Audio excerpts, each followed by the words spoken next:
For the latest fairy garden update, I added this sweet little walking path to connect the house to the gazebo. I didn't just lay the stones down because I wanted the option to be able to remove the path if necessary. So keep watching if you want to see how I made it.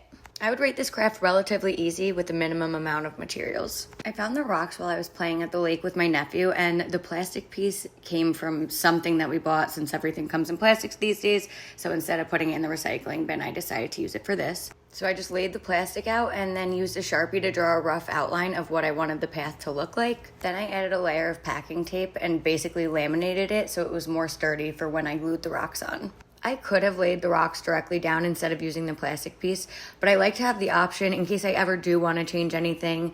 It'll be much easier to do it this way than vice versa. For round one of attempts of trying to get the rocks to stick to the plastic, I used Elmer's glue, and it kind of turned out to be a failure, which is why there was multiple attempts. I even tried to mix some of them with Elmer's glue once they were down, but just wasn't having it, unfortunately.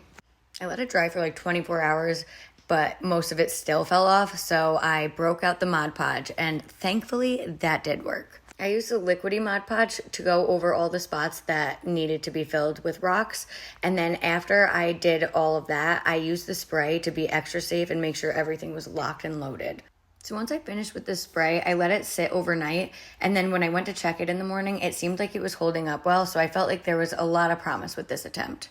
Then I just went in and tried to trim any plastic pieces left over. And then afterwards, I went through with the liquid Mod Podge one more time, added any rocks in any spots that needed any or were bare. And then I sprayed it one more time and let it dry overnight again. And then we were good to go. And I'm so excited because I feel like this was a big piece where now it looks like everything's really starting to come together with the fairy garden.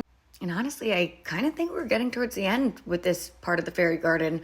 There's not much I'm going to be able to add after this. I do have a few ideas for some small updates and eventually adding an addition as well. But we'll see. And in the meantime, let me know if you have any ideas for me.